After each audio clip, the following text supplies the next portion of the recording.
Alex, thank you so much for meeting me here today. Could you tell me about this gem of a museum here in Rohnert Park? I'd be delighted to. This is the Fortuna Depot Museum, which has been open since July of 1976. It was opened as the City of Fortuna's official bicentennial celebration for the United States bicentennial. The building is the train station for Fortuna. It was actually moved over here in 1974 when the railroad company planned on tearing the building down, and a bunch of Fortuna citizens got upset about that and convinced the city council to buy the building, move it over here to the park, restore it, and turn it into a local history museum. So what kind of exhibits do you have in here? It's local history with a real sort of feel of being a kind of family attic for the community. That's something that we always enjoy seeing, is when people come in and show their own kids or their grandkids things that they or their parents or their grandparents donated here, and pass along some of the family lore about the items. So it has a really sort of close personal spot in a lot of people's hearts in the community of Fortuna. Oh, that is wonderful. You know, and what a great setting, Rohnert Park. This is a beautiful park. It's wonderful. It's a great resource for the community, and it's been here ever since 1907 when Mary Rohner, the widow of Henry Rohner, the founder of Rohnerville, she was wanting to memorialize her husband and donated the land to the city of Fortuna to create a city park. So that's why it bears the name Rohner Park in their honor. Wow, I even noticed, I didn't know this, there's hiking trails through a redwood forest here. It's fantastic. It's a mature second growth redwood forest, which apparently is very rare. Usually you'll either see old growth forests that have never been logged at all, or you'll see areas that have been logged over and over again. But this forest here was last logged in the 1890s. So the trees that you see now are mature. They've all been growing since the 1890s, and apparently it's a really rare phenomenon. And we have lots of wonderful wildflowers and hiking trails with a map posted at the entrance to the trails so that people can figure out where they're going to go and how long it's going to take. So it is also another wonderful resource. Wow, well, I'm so glad to be here. Can we go see the Jack London exhibits now? Yes, let's do it. All right, let's go. Ha! Looks like we're setting up right in front of the Jack London exhibit here. Yes, there is Jack himself outside in front of the Star Hotel. So, okay, let me start with, why did Jack go on this expedition? Well, it was a contract that he had with Sunset Magazine. I think he'd proposed to them the project of he and his wife and his valet, Nakata, would go on a 3-month tour of the North Coast, him driving 4 horses and a wagon, and doing all sorts of outdoorsy, adventurous stuff. And he would write a report or a magazine article detailing all the interesting things that they'd done along the way, and the sights that they'd seen and the adventures that they'd had. Where was he living before he took this adventurous trip? He was down in Sonoma County. They were just actually completing work on their big house that they'd been working on for several years at their ranch in Sonoma County, Glen Ellen. And so this was kind of their last big adventure before settling into their new house. Okay, the other question I had, I read that cars were available at the time, yet he chose to take a horse and carriage. Why in the earth did he do that?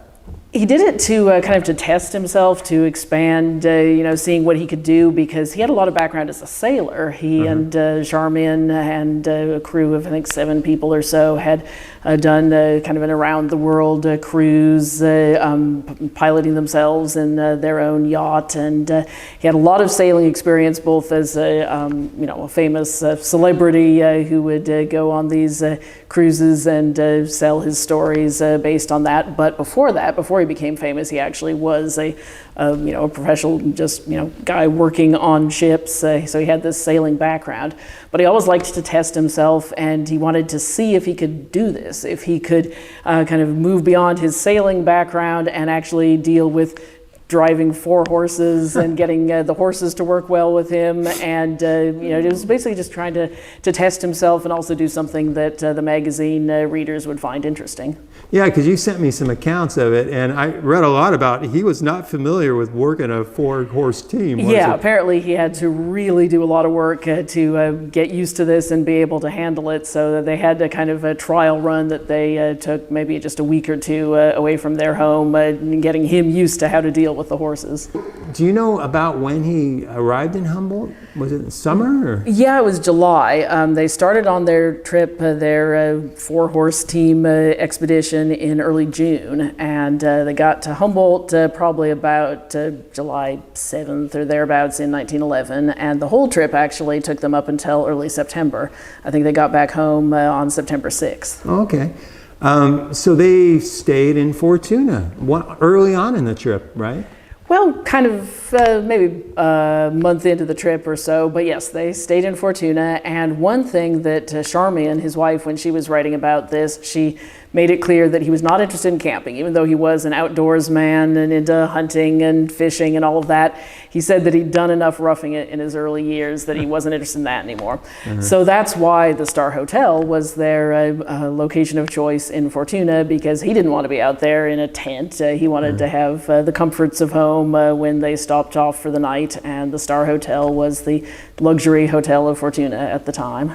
Well, now when Jack London, his wife, and Nakata rolled into Fortuna, was he kind of a celebrity then? He was. His big breakthrough publication was in 1903 with The Call of the Wild, which a bunch of us, of course, probably had to read in middle school. I love Call of the Wild. Yeah, that was a great book. And White Fang and Sea Wolf, some of my favorite books, and I read them when I was a little boy. It's one of my first books I read, So yeah, that was 1903, so that's 8 years or so before he arrives here in Fortuna. He'd published a lot of other books and short stories since then, and in fact, just in June of 1911, so just right at the time that he was starting this trip, his book, The Cruise of the Snark, had been published, which was about the yachting trip that he and his wife had taken. And Nakata, the valet, Yoshimatsu Nakata, I believe is his name, he was a character in The Cruise of the Snark because this was the nonfiction treatment of that adventure, and that was when Nakata had joined their staff. He became their cabin boy on the Snark. And since this book had just come out at the time that the visit was going on, the time that they arrived in Fortuna, both Jack London and his wife Charmian London and Yoshimatsu Nakata were all famous, not only with Jack being a famous author, but with them being characters in this book that people would have just read, a book that was basically hot off the presses. Wow.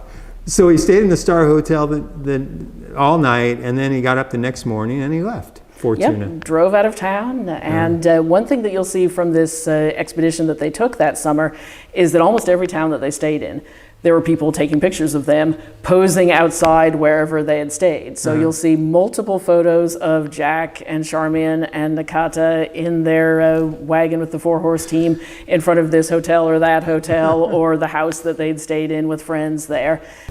So the Star Hotel, boy, that was a sad story when that burned down in 2015, wasn't it? I remember that. Yeah, it was very sad. I mean, it was one of these buildings that had just a really important spot in the whole memory of the community. Nobody in Fortuna today could ever remember a time when the Star Hotel building was not there. It was built in 1876, and at the time that it was destroyed, it was the oldest surviving commercial building in all of Fortuna.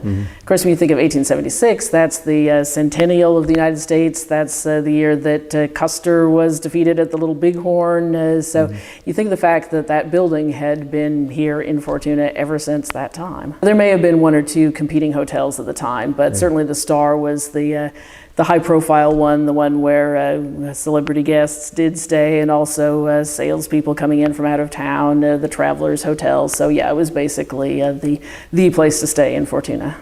Well, Alex, thank you so much. I'm going to spend some time looking around here in the museum, and then I'm going to go down to where the Star Hotel once stood, just to see what it looks like down there. Great, yeah. Okay, well, thanks again. I sure enjoyed it. Oh, it's been wonderful having you. All right.